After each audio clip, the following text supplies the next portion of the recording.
خۆشەویستانی کورسات نیوز سڵاوتان لێبێ. ئێمە لە کورسات نیوز لە بەرنامەی ڕاهەند لە کەرکووکی قودسی کوردستانی. ئێستا ناخ و حەماسەت و دڵی کەرکووچەکان وەک گڕی بابە گوڕگوڕ بۆ کوردایەتی گڕی گرتووە. ئەیانەوێت ئەو غەدرەی لە ماوەی ڕابردوودا بە هەر جۆرێک لە ڕوویداریەوە لێیان کرابێت بە سندوقەکانی دەنگدان و بە دەنگەکانیان ڕاستی بکەنەوە و ئەیانەوێ بە هەموو دنیا بڵێن کەرکووک بۆ هەمیشە کوردستانیە و قودسی کوردستانی شەبێ. ئەوان ئەگەر لە ڕابردوودا سەیری خوێنی شەهیدەکانیان کردبێ لە جەبهەکانی کەرکووک کە هەموو خەڵکی کوردستان لێرە خوێن و ڕۆحی خۆی بەخشیوە بۆ ئارامی کەرکووک، ئەوان ئەم جارە پەیامێکە دەن بۆ هەموو کوردستان لە هەر چوار پارچە کە کەرکووک ئەم جارە لە ڕێگەی دموکراسی و لە ڕێگەی سندوقەکانی دەنگدانەوە دەیەوێت کوردستانی بوونی بسەلمێنێت.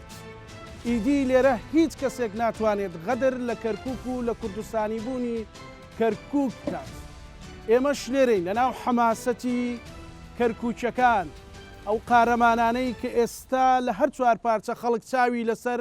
دەست و قەڵەم و هیمەتیانە کە وەک چۆن کورد لە ئامەد خەبات دەکات، لە قامیشلۆ لە مەهاباد، ئەوانیش کەرکووک لە ناو جەبهەیەکی دموکراسی کوردستانیدا بە کوردستانی بهێڵنەوە. بزانین چۆن بتوانین کە ئەگەر چی کێشە و کەم و کورتێک بەهۆی ئیدارەیەکی بەعس ئاساوە هەبوو بێت لە ڕابردوودا، لاان ئەقلەتێکی وەها هەبوو بێت، بەڵام قەزجێنەتەوە یەکە پێش هەموو شتێک بخرێ. جا کۆمەڵێک لە خۆشەویستان بە سپاسێکی زۆرەوە لەو بەرنامەی ئێمە ئامادەن لە چین و توێژەکان دوایی تعریفیانەکەین و بە سپاسێکی زۆرەوە بەڕێز کاک ئاسۆ مامەند سەرپەرشتیاری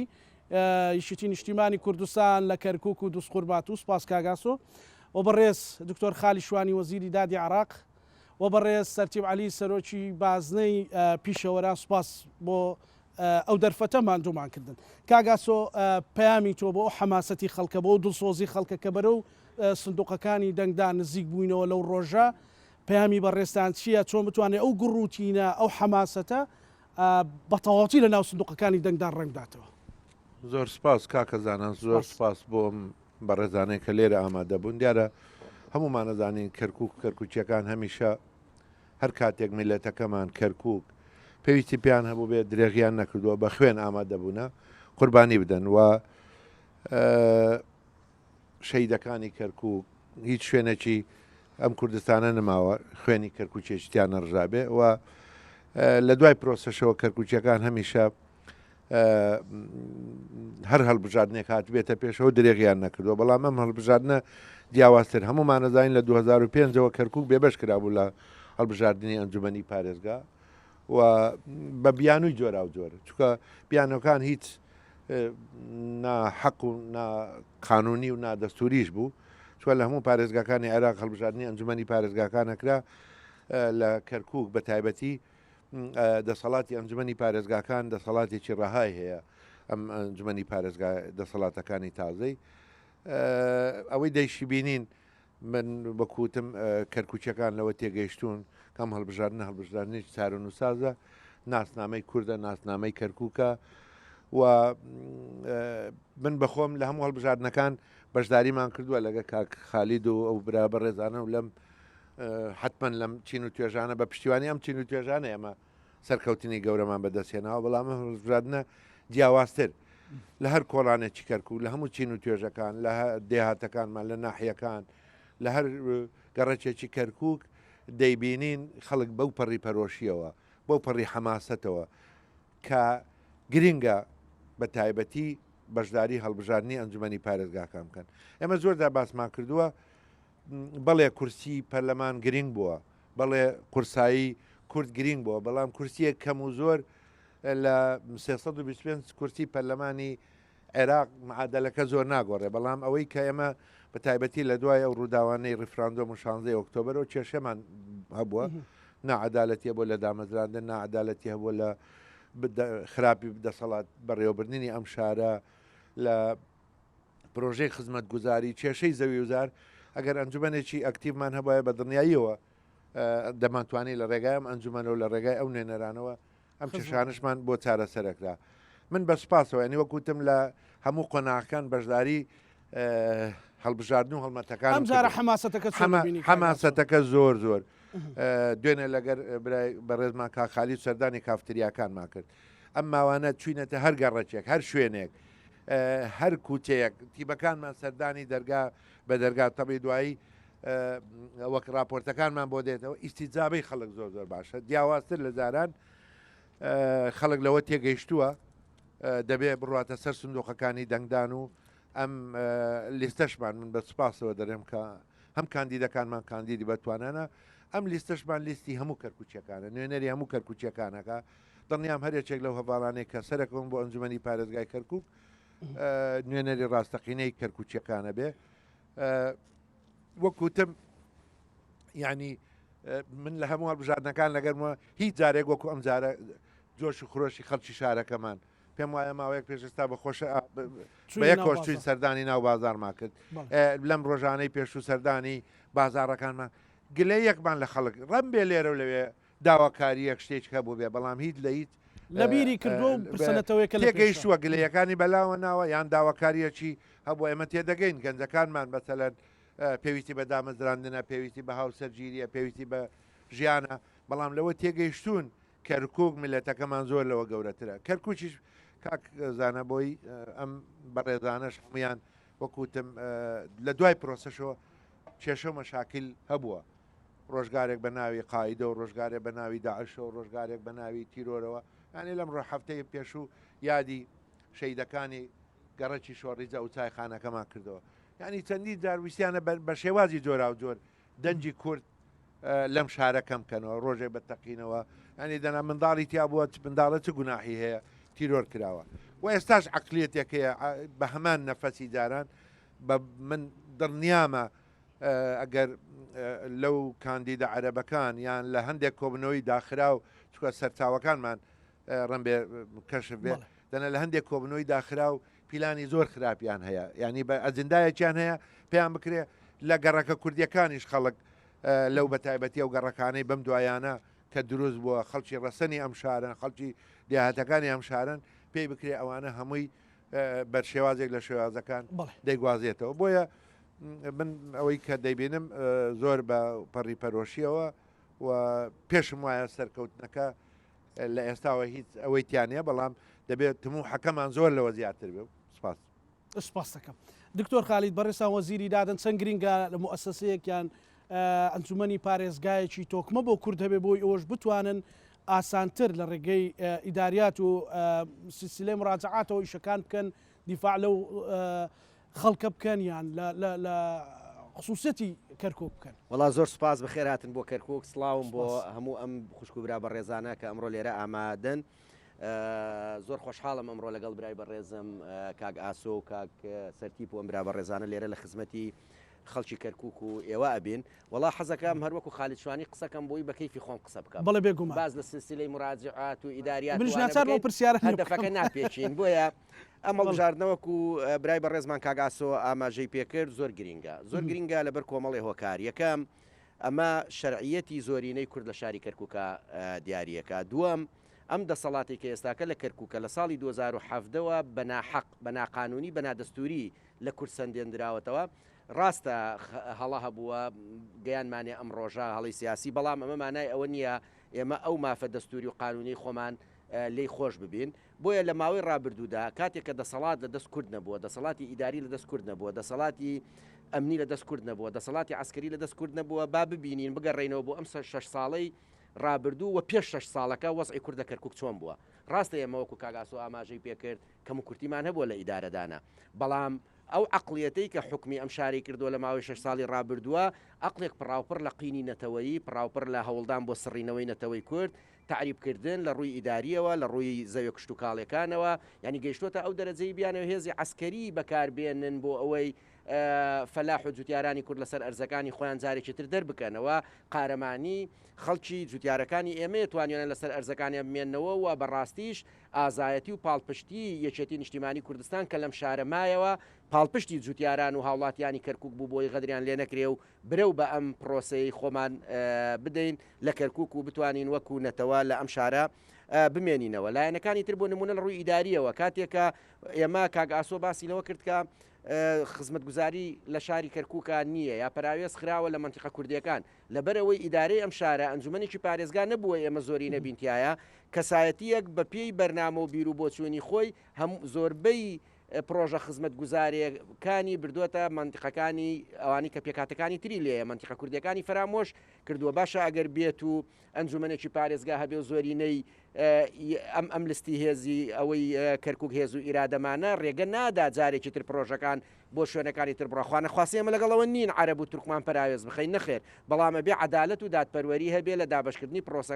پرۆژە خزمەتگوزاریەکان لە منتیقە کوردیەکانیش لە منتیقە تورکمانەکانیش نەک ئەوانەی تر پێش بخرێوانەی ئێمە دوا بکەوێ تەعینات دێ بۆ ئەم شارە ئێمە 50% زیاتری ئەم شارین بەڵام 20% دەدرێتە کورد بۆیە ناچار ئەم برا بە ڕێزەمان کاگاسۆ بەردەوام لەسەر خەتە و ڕۆژانە نییە پەیوەندی بە ئێمەوەنەکە لە بەغدا لەگەڵ برا پەرلەمانتارەکانمانە کاوە غەدر لە کورد دەکرێت لەو دام و دەستگایە لەو جێگایە لەو شوێنە ئەو غەدرەی کە تا ئێستش نەیانتوانیوە بە تەواوەتی جێبەجێ بکەن ئەو پیلانی کە هەیەە پەیوەندی بە خۆڕاگری یەکێتی نیشتیمانی کوردستانەوە هەیە لە کەرکووک و ئەم جەماوەرە بەهێزەی ئێمە و دام و دەستگاکانی یەکێتی نیشتیمانی کوردستان کە توانیومانە ڕوبەڕووی سیاسەتی بە عەرەبکردنی کەرکووک ببینەوە. بۆیە ئەگەر جارێکی تری ئەمە زۆری نەمانە بێ لە ئەنجومەنی پارێزگای تر هەردا مەزراندنێک بێ بۆ کەرکووک بە پێی ژماری دەنگەکان و کورسەکانی ئێمەدا بەشکرێ بەسەر قوتێکی ئیداری هەبێت ئیداری کاڵم زۆرینەی ئەنجومەنی پارێزگامان هەبێ یعنی محافظین ئێمەیە ئەوە بەوازحی ئەڵێن ئێمە بەبێ پێچوپەنا محافظی داهاتووی کەرکووک ئەبێ کورد بێ و لە ناو کوردی شایەتی نیشتیمانی کوردستان بەو مەقعدانی کە ئێمە بەدەستی ئەهێنین طبعا هەتا مەقعدمان زۆرتر بێ دەنگمان دلێرترە بێ بۆی محافظین ئێمە بێ وەکە هین ئێمە بێ ئێمەش بە تاکید بەرنامەیەکمان هەیە نمونەیەکی نوێ لە حکومڕانی پێشکەش بکەین بە خەڵکی کەرکووک لەسەر ئاستی خزمەتگوزاری جیاوازی ناکەین لە نێوان کورد و عەرەب و تورکمان لە وەزعی ئیداریدا هەموو پێکاتەکان بەشداری پێکەین لە دەسەڵات لە ڕووی ئەمنی و عسکەریەوە بێت تەوازن بۆ وەزعی ئەمنی و عسکەری ئەم شارە بگەڕێتەوە بەمە ئەتوانین کەرکووک بکەینە نمونەی پێکەوە ژیان و نمونەی ئەوەی هەموو لایەک بەشدار بن پێکەوە لە دەسەڵات و ئەو زوڵم و زۆری کە لە کەرکووک هەبووە لە ماوەی 6 ساڵی ڕابردوو تەنها بە پرۆسەی دیموکراسی و ڕۆژی 12 دێتە دی بۆ لەبەرەوەی کاگاسۆ ئاماژەی پێکرد انتخاباتی پەرلەمانی عێراق گرینگە ڕەنگە من زۆر گوێم لێ بۆ لە خوشک و برا کەرکووچەکانمان ئەڵێن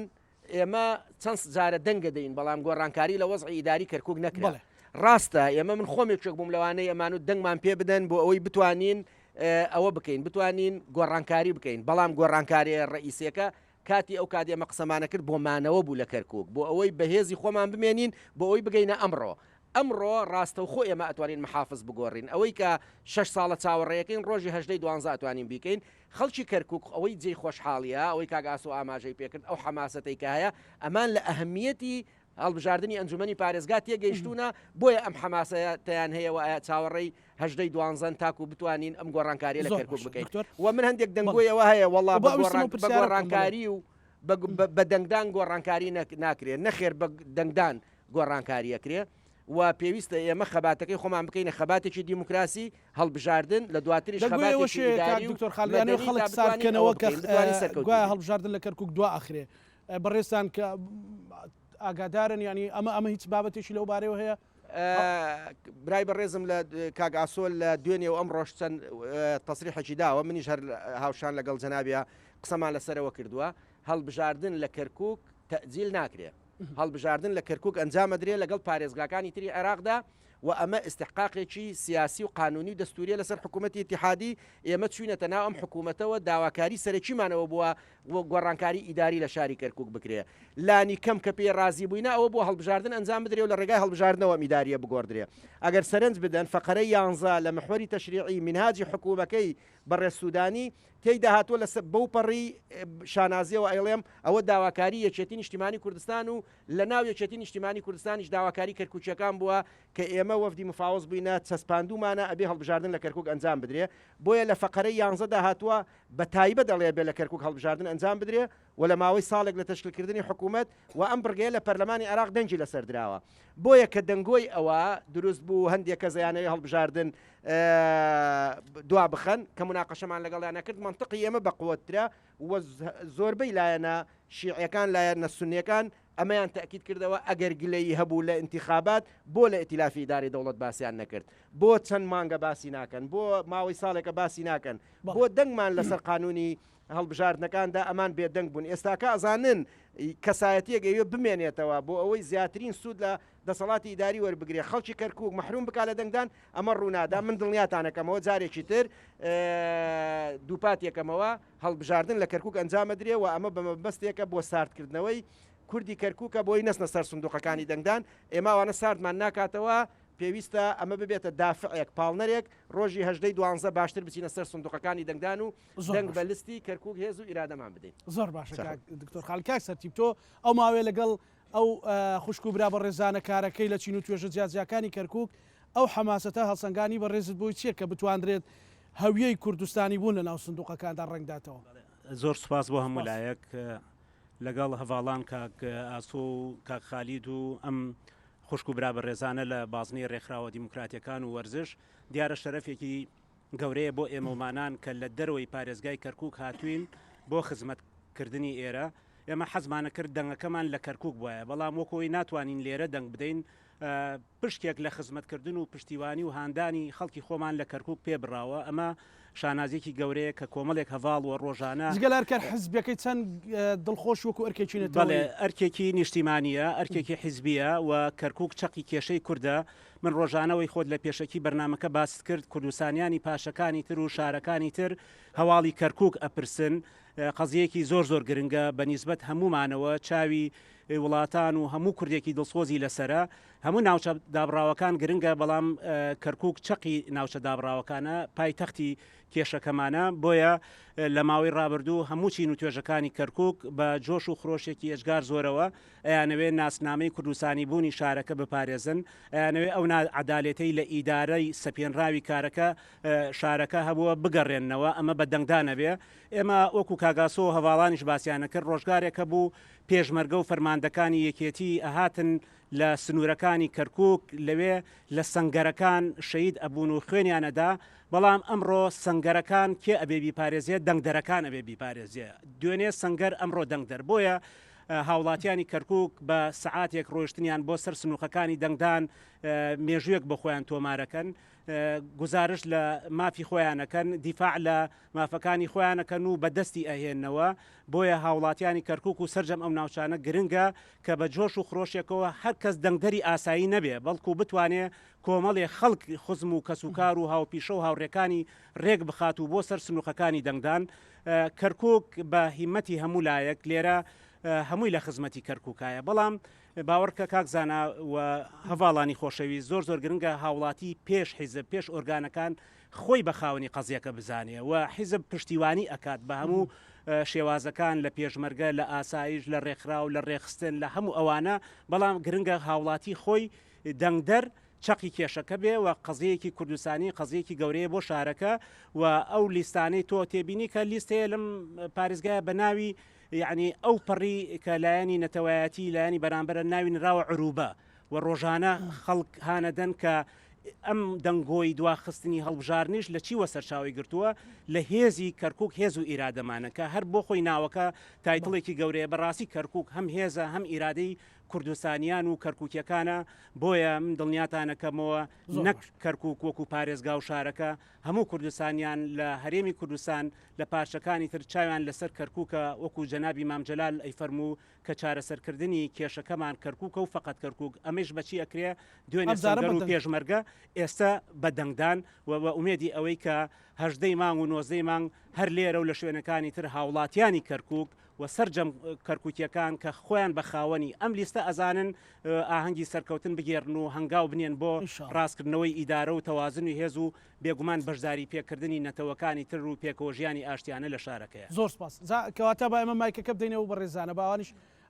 قسەی خۆیان بکەن بە ڕوخسەت کاکسەرتی بۆ بدەیت بە من چ بە ڕێزێک وێت ئازادانە قسەی خۆی بکە فەرموو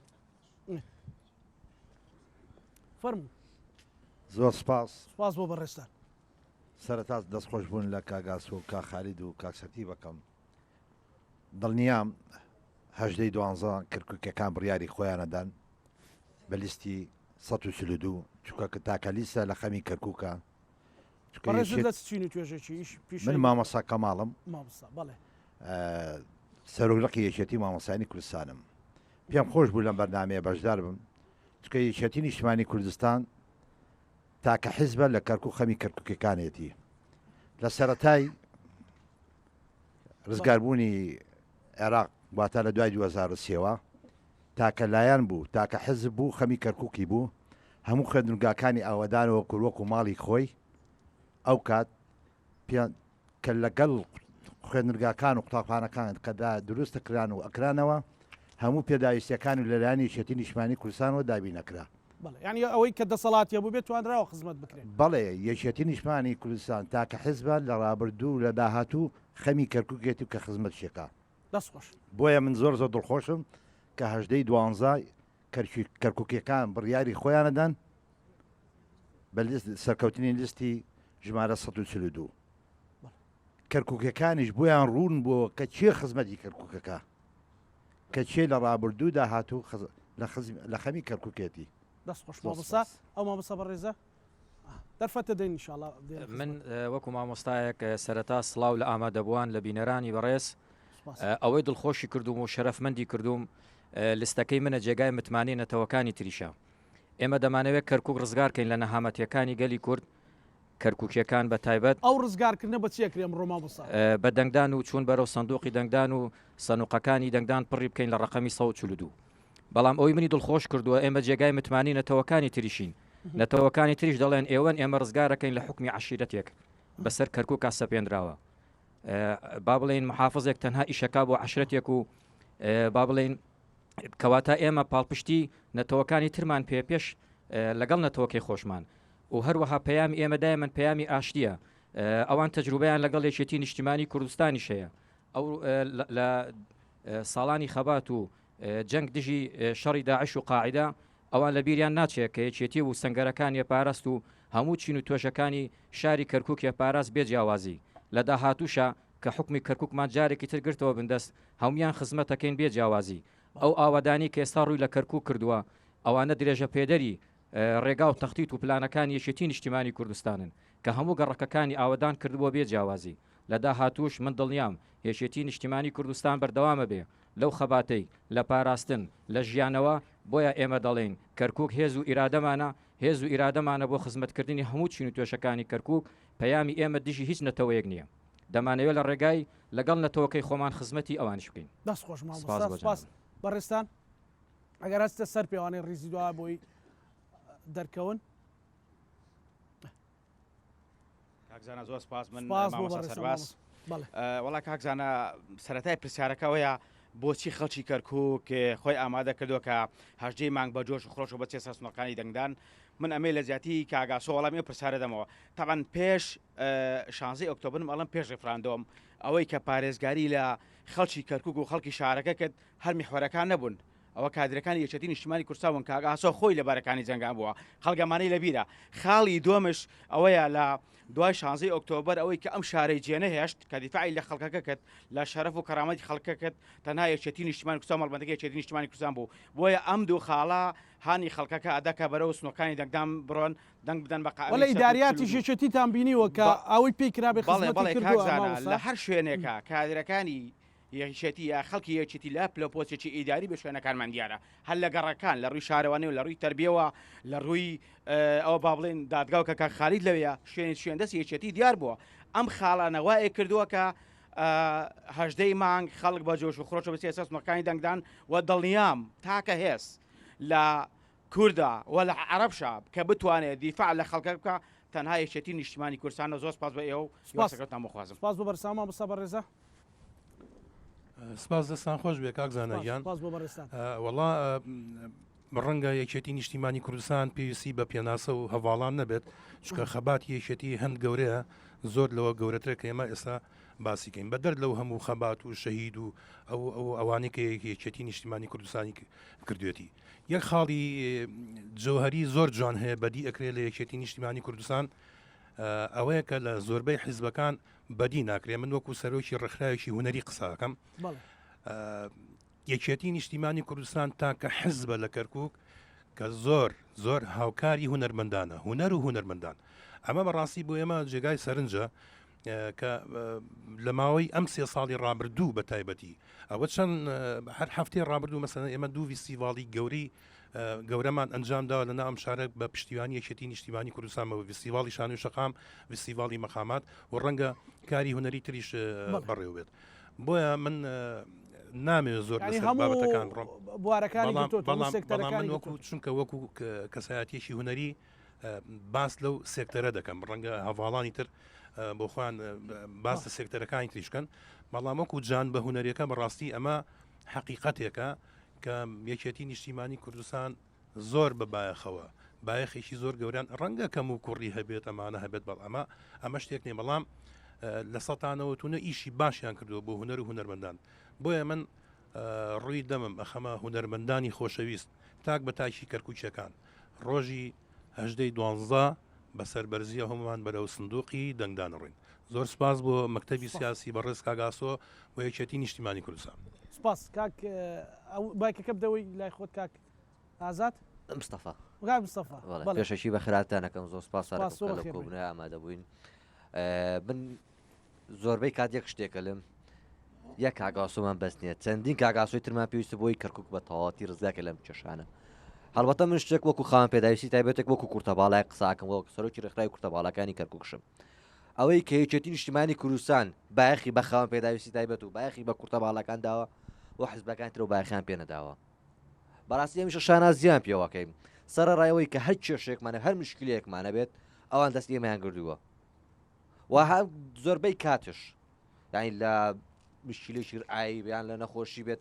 لە هەموو ڕێکە هاوکاری کردو بە تەکیدی ئێمەش با هەمومانەوە و هەموو خاوەن پێداویستی تایبەتەکان داوایان لێکم سەرڕاوی کەمێک ئەستەمە یعنی لاکە بن پێی بەڵام ڕۆژێکی مێژوویە بە ئەومان لەبەر چاو بێت کە هاوکاری خاوەن پێداویستی تایبەت و کورتەباڵایان کردووە و هیوادارشم هیچ کەسێک لە ماڵەوە نەوەستێت هەر بەیانی زووەکەی نانی بەیانی بخوات و بچێتە سەر سندوقانی دەنگدان و دەنگ بدات بە لیستی 142 کەرکووک هێزوو ئیرادەمانە چکمە حزبی خزمەتی کەرکووشی کردووە هەر ئەو حزبەش بوو لە کەرکووکە ماوەتەوانێ لە دوای 16 ئۆکتۆبەر کە هەندێک کەس ئەوی کاکە یەکێتی وانە ماوهێشێتی تەواو بوو نازانم چی نەخێر ئەو حزبە بوومایەوە ئەو حزبە بوو ئیسپاتی خۆی کرد لەم کەرکووکەیە بۆ سوپاسانەکەم دەستخۆشیتان لێکم ئەو مامۆستا فەرمان سڵاو منەڵۆ جەباری بەڕێبەری تیپی هونەرملەکانی کەرکووک دیارە تیپی هونەرملەکانی کەرکووک تاکە تیپە لە بگرە لەسەر ئاسی عێراقە کە تیپێکە پێکاتووە لە چوارنەتەوە کورد و عەرەب و تورکمان و سریان و تیپی هونەرملەکانی کەرکووک لەسەر ئاسی عێراقا 6 تیپەیە هەر تیپێک لەو تیپانە وزارەتی لە پشتێتی بەڕێوەبەرایەتیەکی گشتی هونەری لە پشتێتی تاکە تیپە تیپی هونەرملەکانی کەرکووک خۆبەشن و لەسەر خۆیان وەستاون حەزم کرد ئەمە باسکەم ئەم تیپە یەکێتی نیشتیمانی کوردستان چەندەی چەند ساڵە هاوشێوەی تیپەکانی کە کەم کوڕی پێوە نەبینیوە هاوشێوەی تیپەکانی کە چالاکی بەردەوام بووە هاوشێوەی تیپەکانی کە پرۆژەی بەردەوام بووە حەزم کرد باسی شتێ بکەم لە ماوەی ڕابردووە فیستیڤاڵێکی نێودەوڵەتیمان کرد بەشدار بووین لە وڵاتی ڕۆمانیا بانگێشتانمان بوات بانگێشەکەم بردە وزارەتی ڕۆشنبیری عێراق و بردمە پارێزگای کەرکووک چەندین شوێنم پێی کرد کەس نهاتانەوە بۆ یەکەم جا سەردانی کاکاسۆم کرد کاکاسۆ پێشکەش هاوکاریمانی کردووە کەوتە ئێم شتێکی وا هەیە ڕاستەوخۆوتی بڕۆ ئیشی خۆت کۆم پشتگیرتم لەسەر ئاستی فیستیڤاڵێکی نێودەوڵەتی چەندەها وڵاتی نێودەوڵەتی بەشدار بۆ ئاڵای کوردستان و بۆ پیاوەتی خۆمان باڕون و ئاشکرا بێ بانگێشەکە لە کوردستان و هاتبوو بۆ پیاوەتی خۆمان ئێمە توانیمان ئاڵای عێراقیش بۆی بزان کە ئێمە تیپێکی برایەتین لەبەر ئەوەی ئێمە عەرەب و کورد و تورکمان و سریانمان پێ لە دوای گەڕانەوەمان فیستیڤاڵەکەمان بە سەرکەوتوی ئەنجامدا هەر لە برایانی عەرەب و کورد و تورکمان ئێستا ئیتیمایان گەڕاوەتەوە بۆ یەکێتی نیشتیمانی کوردستان لەبەر ئەوەی بۆیان دەرکەوت لەم شارەیە کێ خەمخۆرە کێ خزمەتی هونەرەکە من لێرەوە دەستخۆشی داواکاریت لە خەڵک بکەواتە ئەو خەمخۆری و سۆزیە بێ چۆن لە 12 ئەم پاداشتە بدرێتەوە وڵای ئەوە خەڵکی خۆی بڕیاری داوە هەر دیارە لە ئێستاوە بانگەشە دیارە یەکێتی نیشتیمانی کوردستان بەڕاستی هێز و ئیرادەیان دیارە هیوادارم لەسەر سونقی دەندانی شەر هەمان شێوە بێ داوایەک میشەیە ببوورە لە بەڕێز کاک خالیشوانی ئێمە هاوشێوەی تیپەکانی کە چەندین ساڵە ئەمانوێ گرێبەستین لەسەر وزارەتی ڕۆشنبیری عێراق لەبەرەوەی تاکە تیپە 6 تیپێ لە عێراق بەس کەرکووکە گرێبەستنیە چەندین جا ئاگادار بووینەتەوە لە وزارەت ئەو شتیان ڕاگردووە لەبەر ئەوەی یەکێتی نیشتیمانی کوردستانی هاوکاری ئەم تیپەیە نایڵن لە ئەو تیپەیە سەرکەوێ ئەو کاخالی دوای قسە شکاڵێ وراقەکانم دەنێ بۆیان حەل زۆر سپاس دەست خۆش ئەو هاوڕێیانە مامۆستا فەرموو تا جارێ مایکەکە لێرەیە فەرموو ئەو مایکە دێنەلات مامۆستا عەبدولمەجید بەڕێوەبەری قوتابخانەی چراخان بەڵێ سپاس مامۆستا ئەوەی پرۆسەکە ئەبینێ لەم شارەیە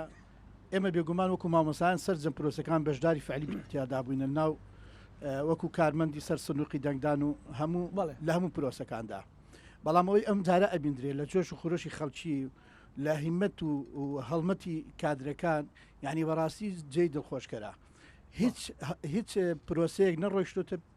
ڕێوە وەکو ئەوەی ئەم جارە کەوا بانگەشەی بۆ ئەکردرێ کاری زۆر جوان کراوە ئێستا ئێمە وەکو مامۆسایان بابلین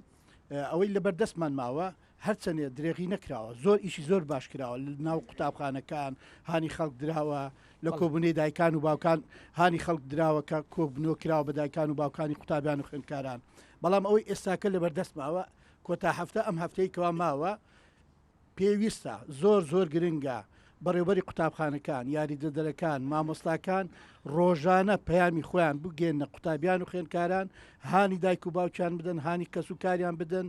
بچن ڕۆژی هەژدەی مانگ بچن لەسەر سنوورەکانی دەنگدان دەنگکانی خۆیان بدەن چونکەم ئێستا دەرفەتێک هاتوێتە پێشەوە هەلێکە بۆ ئەوەی کەوا پۆستی پارێزگار بەدەست بێنینەوە ئیتر سوپاسانەکەم پەیامەکان کورتکەینەوە بۆی زۆرترین بەشداری بوومان هەبێ مامۆستا فەرموو ئەو بەڕێزە مایکەکەی بگێن باش فەرمو مامۆستا من قاسم شەفیق لە پرسای وەرزشی بازنەی 6 وەرزشکار بەڵێ بەڕاستی لە سەرەتای هەموڵ بژاردنێک داکشانێکە بێرێ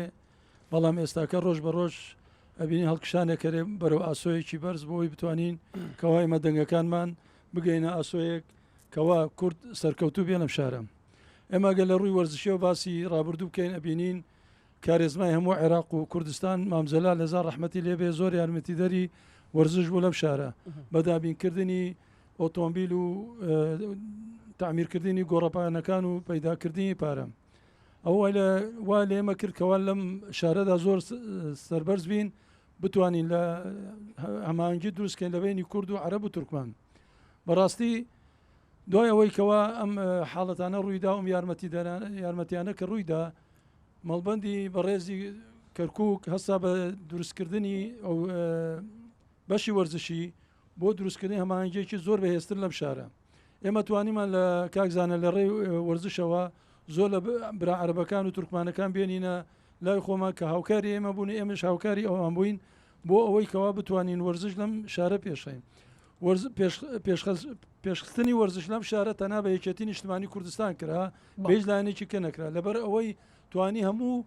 ئەو سێکتەرەکانی وەرزشی لێرە دابیم بکە جا لێرە بینین ئێستا ڕۆژانە ئێمە وەکو وەرزشکار تیمان دروست کردەوە ماڵ بە ماڵ ئەڕۆین و سەردانی ئەەکەین و خول ئەەکەینەوە ئەبینی کە خەڵکانە چەندێک پەرۆشی ئەوەن کەوا هەژدەی مانگ زووتر بێت بۆ ئەوەی بتوانن کەوا دەنگی خۆیان بدەن بە لستی 142 بەڕاستی دەنگدان بە لستی 142 دابینکردنی دوا ڕۆژێکی ئاسوودە بۆ ئەم شارە بتوانین کورد کەوا پایدار بێت و دەستڵاوی لێرەوە یەک خاڵێکی زۆر بچووک من داواکەم لێرەوە لە هەموو کەسێک کەوا بتوانین ئێمە بچێتە سەر سنووقی دەنگدان بۆ ئەوەی بتوانین کورد جارێکی کە قەزەکەی خۆ باتەوە و دەنگدانەکەش بۆ مافی خۆمانە واز لە حزب و هەموو بێنین بۆ نەتەوەی خۆمانە و بۆ شخصی خۆمان زۆر خۆش مامۆستا قاسم ئەگەر دوو پەیامی تر فەرموو باس پەیامەکان کورتکەنەوە بۆ بێمە ئێرەش بەڵێ من کەیوان حەمید دەرچووی کۆلێژی پەروەردە بەشی دەروونناسی من ئەمەوێ جەخ لە بابەتێکی گرنگ بکەمەوە کە ئەویش مەترسی شوناسە ئێمە لە شارێکین کە دیرۆکمان پڕە لە کێشمەکێشم لە پاکتاوی ڕۆشنبیری لە پاکتاوی فەرهەنگی لە پاکتاوی شوناسمان لەم شارەدا و ئێستاش مەترسیدی هاتۆتە ئاراوە مەترسی هەنووکەی کە پاکتاوی کارگێڕیە بۆیە ئەگەر بە دیرگایەکی ڕۆشنەوە تێڕوانەیەکی تەندروستمان بۆ ئەم مەترسیانە نەبێ ڕەنگە باجەکەی هەموو لایەک بە گشتی بیدات. بۆیە ئێمە وەکو خەڵکی شار بە باشمان نەزانین لایەنە سیاسیەک کوردیەکان بە یەک ئاراستە و بە یەک تیم کاریان کردایە بۆ ڕوبەڕووی ئەمل ملانێ بوونایەتەوە، بەڵام وا دیارە لایەنەکانی دی پەیان بەم مەترسیانە نەبردووە یاخود باکیان بە مەترسیەکان نییە. من ئەڵێم کاکزانە ئەڵێم شانازیکردن بنەتەوە بڕاستی ئەگەر بتێ شانازی بنەتەوە بکەیت ئەوە ئاسان نییە، چونکە ئەگەر ویستیت شانازی بنەتەوە بکەیت ئەوە پێویستە بتوانیت کەرەستەکانی پارێزگاری لێ بکەیت کە خۆی لە خەڵک و زمان و لە خاکەکەی بینێتەوە و بۆ ئەمەش پیاوی خۆیە بەڕاستی ئەوەی کەوا ڕوونە لەم شارەدا لە ڕۆژە سەختەکانە کە پارێزگاری لەم کەرستانە کردووە هەموو خەڵکی شارە زانێ و لای هەمووان ڕوونەمە. بۆیە ئێمە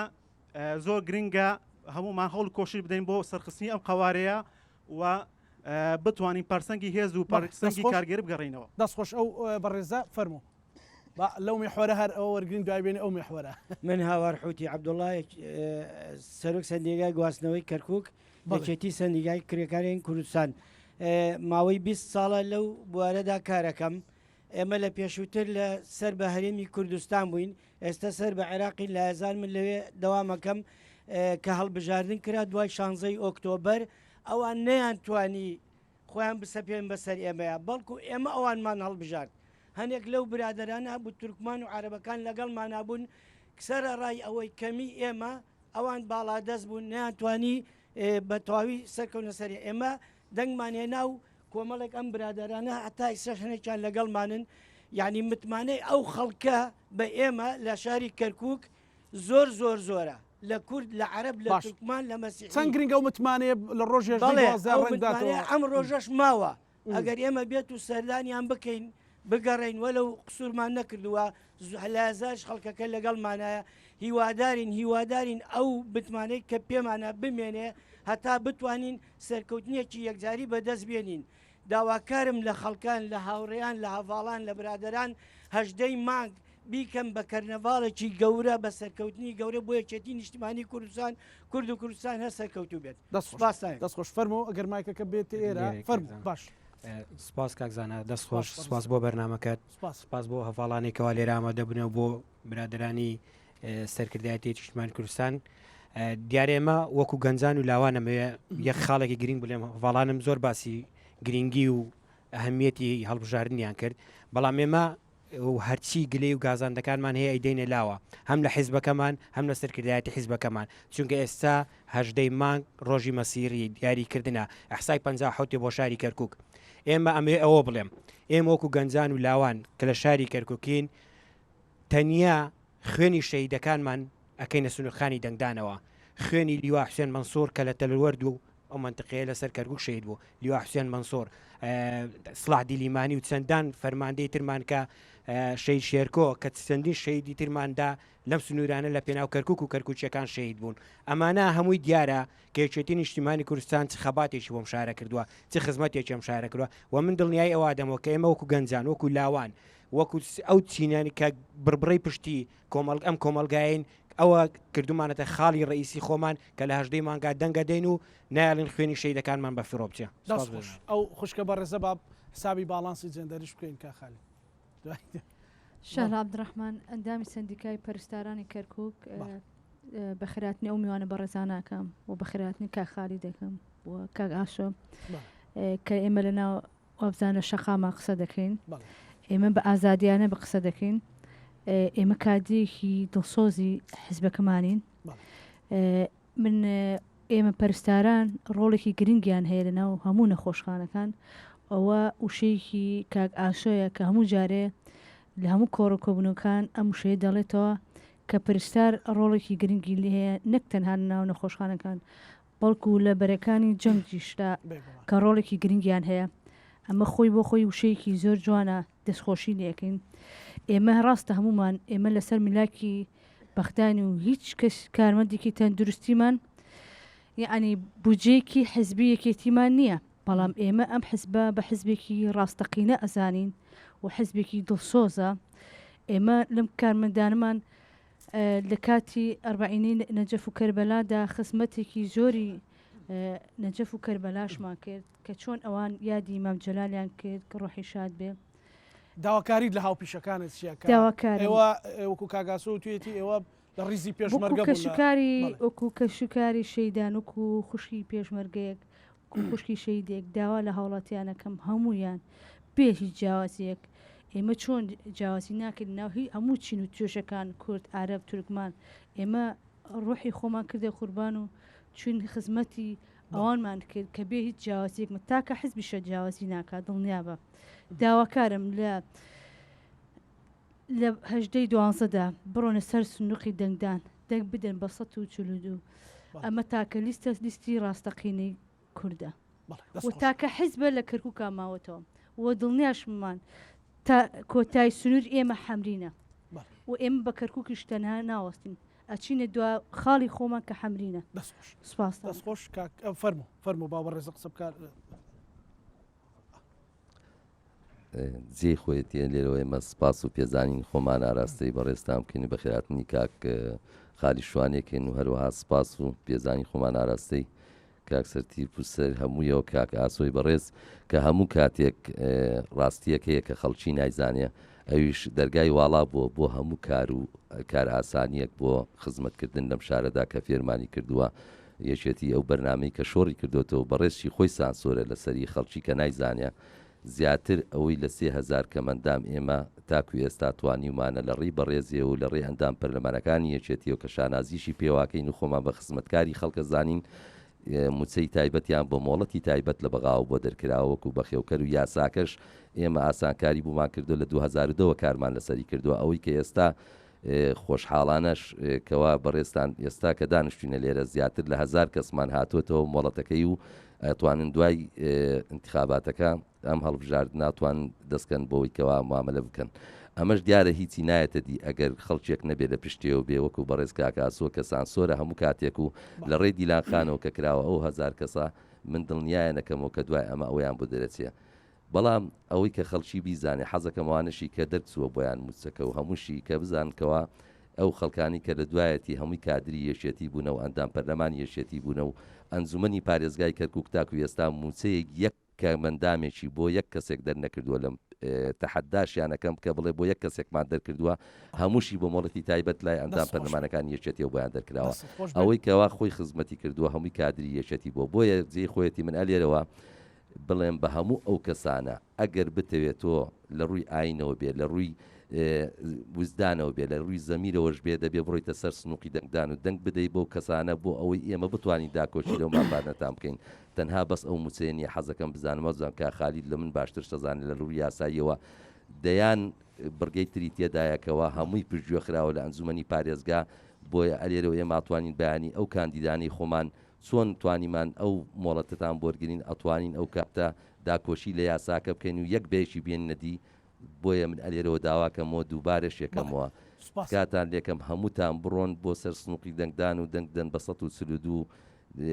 چونکە خەمخۆری هەمووتانە و ئەشزانن چێکاری بۆتان کردووە زۆر سپاس سپاس بۆ بەڕێستان فەرموو ئەگەر هەستە سەر پێ هاوڕێژان شەوتان باش مامۆستا ڕێباز بەڕێوەبەرێکێک لە خوێندنگاکانی کەرکووک بەڕای من ئەگەر هەڵبژاردنەکانی ڕابردوو مافوو بێ هەڵبژاردننی ئەمجارە ئەرکە ئەرکی هەموو تاکێکی ئەم کۆمەلگایە ئەم شارەیە ئەم شارە خۆشەویستەیە لەو ڕۆژەیە بە یەک دەنگ بە یەک هەڵوێست بە جلێکی ئاڵواڵە بڕۆن بەرەو سندوقەکانی دەنگدان بەڵێ لێریا دەرکەوت لەم بینبەرەی بەڕێستەوە و ئەم هاوڵاتیانە و ئەم ڕۆشنبیرانە ئەم ئەکادیمیانە ئەم ڕۆشن فکرانە دەرکەوت کە هەڵبژاردننی ئەمجارە هەڵبژاردنێکی چارەنووس سازە بۆ لەبەرەوەی ئەم هەڵبژاردنە لەگەڵ هەڵبژاردنەکانی ترا جیاوازە هەمووشمانە زانین ئەکادیمیان ڕۆشنبیران نووسەران هەمومانە زانین لە ڕابردووە یەکێتی چی بۆم شارە کردووە ئەگەر بێت و باسی مێژووکەین چاک بە مێژووە بە کورتی بخشێنینەوە لە 2003ەوە ئێمە هاتینە ئەم شارە لە 2005 بۆ 2010 محافزێکی کەرکووکی یەکێتی نەبوو لە 2010 بۆ 2014 محافزێکی یەکێتی هاتە ئەم شارە ئەو بویەکێتی مەحافزێکی هەڵبژارە تا 2014 چ گۆڕانکاریەک لەم شارە کرا هەموو کچۆ کۆڵانێکی ئەم شارە هەموو شەقامێکی ئەم شارە ڕازەندرایەوە کۆمەڵی پرۆژەی گرنگ لەم شارەیە بەرپا بوو دوای 2014 هەمان نەزانین داعشات ئەم شارەیە ئەو بۆم شارە نەمانتوانین پرۆژەکانی زیاتر بەرەو پێش بەرین دوای 16 ئۆکتۆبەر هاتکەوە بە پلانی حزبێکی دیاریکرا و ئەقلیمی نێودەوڵەتی ئەوە بوو ئەم شارەمان لە دەستدا بەڵام من داواکارم لە هاوڵاتیان لە ئەدیبان لە نووسەران لە ڕۆشنبیران لە ڕۆشنفکران لە وربینان لە دووربینان ئەم هەڵبژاردننی ئەم جارە هەڵبژاردنێکی چارە نووسازە بۆ ئەگەر بێت و ئێمە لە ڕابردووە تا تقریبن بە جەنگ ئێمە ئەم شارەمان تا ڕادەیەک لە دەستدا بەڵام ئەنجارە با بەدەنگ لە دەستی نەدەی بەسۆش مامۆستا سوپاس دەکەم کەسی تر هەیە ئەو مایکە گەر بدەنەوە بە ڕێزە بە کورتی ئەو دوو بە ڕێزە پامێک وەرگین و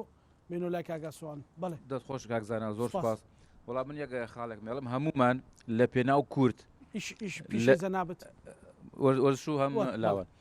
هەمومان لە پێناو کورد لە پێناو کەرکک لە پێناو یەکێتی دەنگە دەین بە 142 یەکێتی نیشتیمانی کوردستان ئێمە کاگاسۆ قسێ جوانێک لێ هەرچینە هەر کچۆ کۆڵانێک خەڵک بە پیرمانەوە دێ ئێمە لە دوای 16 ئۆکتۆبەرەوە ئەوەی کەما پێ لەم شارە یەکێتی بووە سەرکردەکان خۆمان بووە باندام پەرلەمانەکانمانەوە خەڵکی لایەنەکانی تریشی پاراستووە لەم شارە کە لێرە هەبوو کێشیان هەبوو نیانتوانیوە یەکێتی نیشتیمانی کوردستان و کاگاسۆ ئەندام پەرلەمانەکانمان و مامۆستا خالید و هەمیان بەهانانەوە چوونە کە نیان هێشتۆ غەریان لێ بکرێ ئەم شارەش هەر یەکێتیە بێ و هەر یەکێتیە بە دەست خۆش ئەو بە ڕێزەش باکو باش ئەگەر هەستە سەر پێ پەیامەکەت کورتکەیتەوە مامۆستا بەڕێز ئازادبایی سپارێزەر کاگاسە بە خێراتنیە مولایەکەم دەستان خۆش بێ پێم باشە بەوە دەست پێ بکەم یەکێتی و کەرکووک دوانەیەکن لە یەک جوان نابنەوە مەبەستم لە چییە لەبەرەوەی یەکێتی نەوەک تەنها لە کاتی ئیدارەیە باز 2023 بکەین ئەتوانین پێش 2023 وەک کەرکوچیە کەرکوچیەکان هەموو ێزان سیاسەتی یەکێتی چییە لە شاخ بوو بێ یان لە ناو شار بوو بێ لە شێوەی ئیدارەدانی هەرچی کەم و کورتیەک هەبوو بێت ئەگەر لە وەخت خۆشی هەبوو بێ کەمترین تۆمەت بەرەوە یەکێتی نێردراوە بۆچی لەبەرەوەی ئەو کردارانی کەوا ئەیکات لەگەڵ گفتارەکەیە یەکە خەڵکیش بۆیە زۆر متمانەی پێێتی ئەم متمانە بوونە تەنهایمە باسی کورد ناکەین باس هەموو نەتەوەکانی ترەکەین لەو پێشکەوتنانی کەوا ڕوویداوە لە خیلاو فترەیەکەوە مەحافزێکی یەکێتی ئەم شارەی بەدەستەوە بووە پرۆژێکی زۆر کراوە بێجیاوازی و ئەوەی ئستا و گڕوتینەی کەوا کەرکوچیە کەستی پێەکە نە کوردەکان زیاتر لەبەرەوەی دوای 16 ئۆکتۆبەر هەست بە پەراوێزخستنەکەن هەست بەواکەن کەوا سیاسەتێکە یانەوێ غەدریان لێ بکرێ بۆیە پێم وایە خەڵک ئەم گوڕتینەی ئستا هەیە ئەیەوێت بە دەنگدان ئەم گۆڕانکاریە ڕووبدا هیوادارم سەرکەوتنێکی گەورە بەدەستبێنین و ئە نمونەیەکی زۆر باشتر لەوەی پێشوو ئێمە ناڵێنەوەی پێشوو ئیدارێکی خراپ بوو ئیشی زۆر باشیان کردووە بەڵام ئەم جارە دڵنیام لەوەی کەوا کەرکوچیەکان متمانەیە بێچێتیە کە سەرکەوتوترە مامۆستا زۆر بە کورتی پامێک بگەینیت سوپاس دەکەم سپاس بۆ جەنابتان من زۆر بە کورتی ڕەنگە کۆتا قسەکان من لە لای منەوە بێت ئەوەی من بەڵێ من دڵنیام لەوەی کەوا هەژدەی مانگ لیستی کەرکووک هێز و ئیرادەمانە 142 سەرکەوتنێک تۆمار دەکات لە مێژووی نزیک و دووردا دەبێت باس بکرێت چکە دەزانم خەڵکی کەرکووک ژن و پیاوی گەنج و پیری خەڵکی زۆر ئازان خەڵکی زۆر وشیارن زۆر بە وەفان کاڵین ئازاین هەموو ئازاکان ئەبینین بەڵێ هەموو ئازاکان معجبن بە خەڵکی ئازا لەبەر ئەوەی ئازایەتی یەکێتی نیشتیمانی کوردستانیان بینی لە بەرگریکردن لە کەرکۆک لە شەڕی تروریستانی داعش لە ئەوەشیان بینی کەوا لە ڕووداوەکانی ڕفراندۆم و 16 ئۆکتۆبەر چ زەختێک چ فشارێک لەسەر یەکێتی نیشتیمانی کوردستان بوو لەلایەن هەندی حیزبی کوردی و دووەلی ئەقلیمی و بەغداوە بەڵام ئازایەتی یەکێتی نیشتیمانی کوردستانە بینی بەرگری ئەو هەموو فشارەی گرت و شارەکەی جێنەهێشت و خزمەتی کەرکووکی کرد خەڵکی کەرکووک و شیارە ئەوە دەبینن دەزانن کەوا سەرژمێری 57 چۆن بۆتە بنەما زۆر جار لە بابەتەکانمانە لە دەناوسانە لە قسەکانمانە ئەگەڕێینەوە بۆ سەرژمێری 57 دەزانن ئەم هەڵبژاردنەش هەمان مانای هەیە هەمان واتا بەخشێت لەبەرەوە هەموو تێک ڕاچنە سەر سنووقی دەنگدان و بەوەفان قەت ئەوە لە بیر ناکەن کەوا یەکێتی نیشتیمانی کوردستان لە تنگانەیەک بەجێ نەهێشتن ڕەنگە زۆربەی زۆری دنیا پشتی لە کەرکوچیەکان کردبێت لە ساتە وەختی 16 ئۆکتۆبەر تاقەهێزێک بە شەو ڕۆژ هەمومان دەزانین شەڕی وشەی من لە سێکتەرێک بە کورتی باس بکەم لە سێکتەری پەروەردە شەڕی وشەی کوردی شەڕی زمانی کوردی شەڕی منهەجی کوردی یەکێتی نیشتیمانی کوردستان بەرامبەر ناحەزەکانیان کرد ڕۆژگارێک بازگەی هەولێر کەرکووک کەس پێ تێدا نەیەتوانی بە ئاسانی بڕات چ لە لایەک لە تەرەفی با بڵێن هەولێر و بێت ئێرە و لە کەرکووک بەڵام یەکێتی نیشتیمانی کوردستان شەڕیەوەیە کرد کتێبەکانی خوێندن بە هەر ڕێگایەک ببێتە کەرکووک و خوێندن لە کەرکووک نەوەستێت زانکۆ لە کەرکووک نەوەستێت وە کورد پاشەکشە نەکات سپاس بۆ جەنابتان من دڵنیام کەرکوچیەکان ئەو وەفای خۆیان دەنوێنن سپاس دەکەم کاگاسۆ مامۆستا پەرستار خاوەن پێداویستی تایبەت پارێزەر وەرزشکار هەمویان لێرە بوون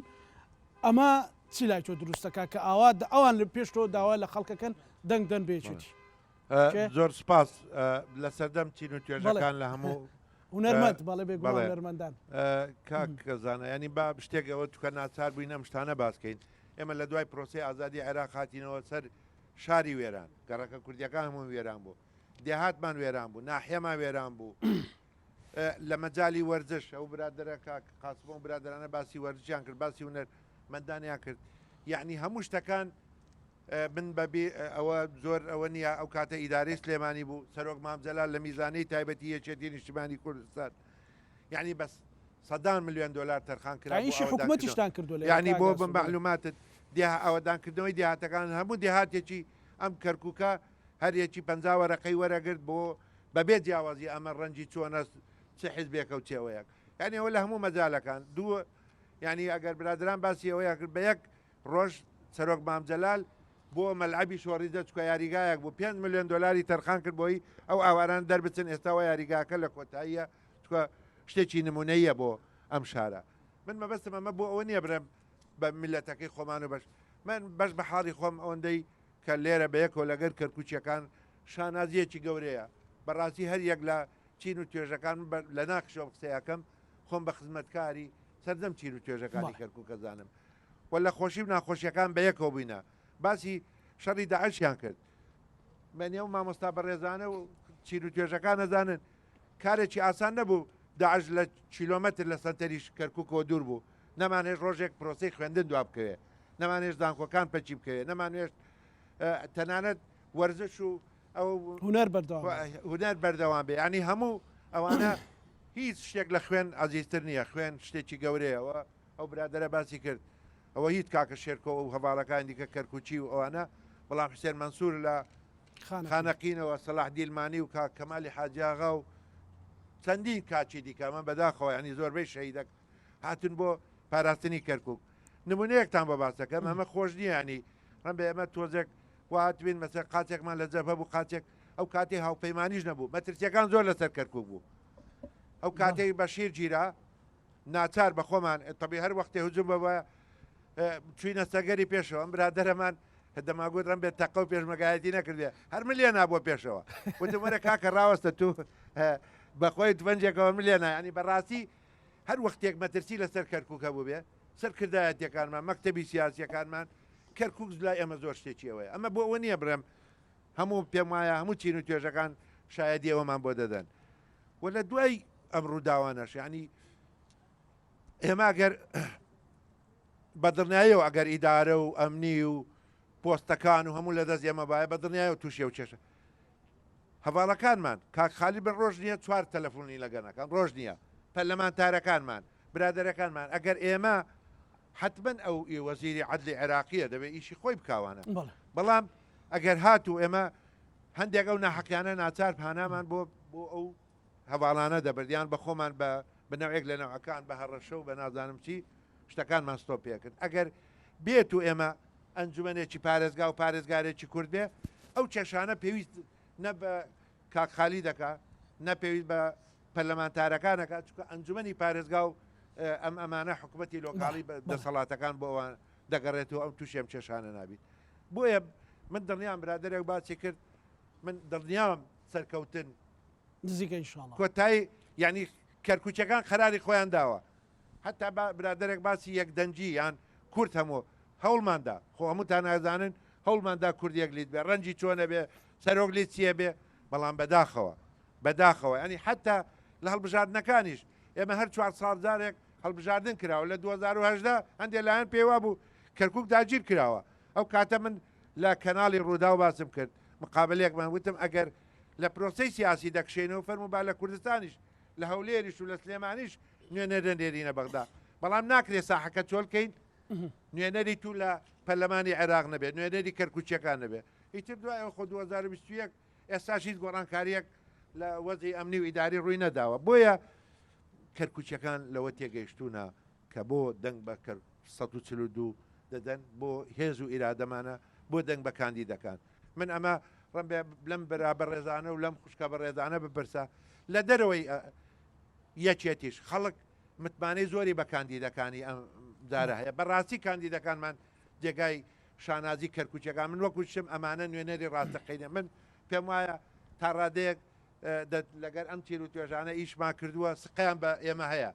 و هەمیشە بەیەکەوە بووینە لە هەموو خۆشی و ناخۆشیەکان بەڵام دڵنیایەنەکەمەوە دڵنیای هەموو کەرکوچیەکانەکەمەوە ئەم لیستەمان ئەم کاندیدانەمان بچنە ئەنجومەنی پارێزگا ئەو ناحەقیانەی لەم 6 ساڵی ڕابردوو دەیگەڕێنەوە لە ڕێگای نوێنەرەکانمان لە ڕێگای پارێزگارێکی کورد و یەکێتی ئەوە بەدەستێنینەوە دەست خۆش کاگاسۆ کا خالی لەگەڵ کاکسەرتی وتەیەکی کورد سەرنجی کورد چ هێز و ئیرادەیەکی تری بۆ دروستکردن ئەو چین و توێژەکان کاگاسۆ هیچ نەما بیڵێن بەڵام ئێمە دڵنیان کە سەرکەوتووە بین و ئەم سراعامان پێ ئەکرێ لەبەرەوەی خەڵکی کەرکک ئازان خەڵکێکی ئازانەوەی مامۆستا چەتۆ باسی کرد و خەڵکی ئازاش ینی پێویستە قیادەیەکی ئازا هەبێ ئێمە لە ماوەی ڕابردوودا ئەم برا بە ڕێزەمان لێرە بووە توانیوەتی قیادەیەکی باشی هەموو کوردی کەرکک بک بەس تەنها دیفاعی لە یەکێتی نەکردووە دیفاعی لە هەموو حزبەکان و دیفاعی لە هەموو خەڵکی کەرکک کردووە من ئەمەیە واقعەیەک بجەرمەوە کە لە دوای 16 ئۆکتۆبەر ڕوویدا ئێستا هەندێک هێزەیانود ئێمە ناگەڕێینەوە ئەگەر بێت و بە ئاڵای کوردستانەوە نەبێ و بە نازانم چیەوە نەبێ ئەوانە شەوێک وەختێکم زانی کاگاسۆ ئاڵای کوردستانی هەڵداوە هەمووتان لە بیرتان دێ ئێمە لێرە بووین ئازایەتی ئەوەیە ئاڵای کوردستان هەڵ بدەی بەڵام هێزی پێشمەرگە لێرە نەبێ ئاسایشی لێ نەبێ قیادەی عملیات 50 متر لە ئێمەوە دوور بێ هێزی مکافحی ئیرهابی لێ بێ و حەشدی شعبی لێ بێ تو بوێری لە ناو جەرگەی کەرکووکەوە 3 مانگ دوای 16 ئۆکتۆبەر عەلەمی کوردستان هەڵبدەی ئەوە ئازایەتیە ئەمە بە پشتیوانی خەڵکی کەرکووک کرا برادێک لە بەغداوە تەلەفۆنی کرد وتی کاکە ئێوە ئەمەتان کردووە ئەگەر ئێستاکە هەمەر هاتە سەران کاگاسۆ بە تەلەفۆن لەگەڵی قسەی کرد نازام لە بیری ماوەیان نائلێرە بووین وتی هەمەرەکان مەگەر بەبان لاشەی ئێمە یا بڕاو علەمەدا بگرێن نایەڵینەوە علەمەدا بگیرێ و علەمەکانەوە ئێستا توانن تەسووریکەن ئەو علەمەکەی ئێمە لە دوای 16 ئۆکتۆبەرەوە دواتر لێرە و ئەوە لەسەر مەڵبەندی کەرکوچیش و لەسەر هەموو دام و دەستگاکانیش ئێمە علەمەکانمان هەیە و کۆبوونەوەمان کرد لەگەڵ هێزە عێراقیەکانی شاوتمان دای ناگرین ئەوان وتیان باشە بۆتان هەیە لەو ڕۆژەوە لەسەر مەقەڕەکانی خۆتان علەمتان هەبوو و نامێکی سەرۆگۆزیرانیش هەبوو سەرۆگۆزیران هاتبووە سەرخەت ئێمە کاگاسۆوتی ئەو ئاڵایەدا ناگرین و دامان نەگرت شەڕ بە پیاوی ئازا ئەکرێ بە ژنی ئازا ئەکرێ ئەو هێزەی ئەو کادیرانەی ئێمە ئەم خەڵکی کەرکووک کە توانی ڕوبەڕووی داعش بێتەوە لە دوای 16 ئۆکتۆبەر بەبێ هێز بە دەستی بەتاڵ توانیمان دیفاع لە میلەتەکەی خۆمان بکەین میلەتەکەمان مایەوە جوتیارەکانمان بەدارەوە عەرەبی هاوردا بە چەکە واستنە سەر عەرزەکانیان جوتیارەکان ئێمە بەدار یا بە هەر دەستی خۆیان بەبەر دەتوانن ڕوبەڕوویان ببنەوە میلەتی وە ئەتوانێت ڕۆژی 12 تاریخ دروست بکە دەست خۆش کاک سەرفیل دوا سەرنجت ئەوانە هەموویان لەگەڵ جەنابەتیشیان کردووە وەڵام من لە خزمەتی هەموویان کێڵێ حیاتم کاک زانا حیاتم کاک سەرتیب بە شانازیەوە بەڵکو کاگاسۆ کا خالیدی شێشی قانونیمان بۆ بکەنێمەش ببین بە کەرکووکی شانازیی گەورەیە هەمومان کەرکووکین و دووسێ ملاحەزەی بچووکەیە یەکێک لە بابەتی وەرزش تا ئێستا ساحی ئۆلۆمپی 4 وەزیری گۆڕیوە و ڕاضە و شەبابی عێراق بەس لەبەرەوەی لە ناوچە کوردیەکانایە کەم تەرخە من لەوەی تەواویکەن کە لە 180 پرۆژەکەەوە برادرانە زانن تەواو بۆ بەڵام کەم تەرخەمیتیاکەن ئەمە بە ئەنجومەنێکی پارێزگای بەهێز ئەتوانین ئەو مافە بەدی بێنین و بابەتێکی تر پەیوەندی بە پرۆسی دەنگدان و قانونی سانتلیگۆوە هەیە کە لە خزمەتی گەورەترین لیستە یعنی هاوڵاتیانی کەرکووکە بێ ئەوە بزانن لیستی کەرکووک هێز و ئیرادەمانە گەورەترین لیستە و دەنگدان بەم لیستە دەنگەکەت نافەوتێ تۆ ئەبینی هەندێک لەوانەیە دەنگی تر هەبێ بەداخەوە ئەفەوتێ نەهاتنە ناو ئەم قوارەوە بۆیە لە ڕووی تەکنیکیشەوە دەنگدان بە لیستی هاوپەیمانی 142 دەنگەکان ئەپارێزێ و یەکێتی نیشتیمانی کوردستان و ڕێبازەکەی جەنابی مامجەلالی لە پشتە و متمانەیە و ئینشاءڵڵا لە هەژدەی مانگ سەرکەوتن بەدەستێ و جارێکی تر هەر لە ئێستەوەتوانین بڵێن پیرۆزبایی لە هەموو کوردستانیانەکەین و لە کەرکووکیەکان بەرەو سەرکەوتنی لیستەکە و زۆر سپاس کاک سەرتیب سپاس بۆ کاک خالی سپاس بۆ کاک ئاسۆ سپاس بۆ ئێوەی ئازیز ببورن دووبارە ماندوومان کردن سپاس بۆ حەماسەت و دڵسۆزیەتان کورسات نیوز و بەرنامەی ڕەهەند لە شاری کەرکووکە و دڵنیاتانەکەین و پشتیوان بەخوای گەورە و بەو هێز و ئیرادەی سەرکردە و خەڵک و جەماوەری کەرکووک کورسات نیوز ئاهەنگەکانی سەرکەوتنی کوردیش لە کەرکووکە گوازێتەوە ئێمەش ڕەهەنمان پێشکەشکردن ئێوەش هەموو لایەک ئەمانەتی خوابن هەمیشە سەرکەوتن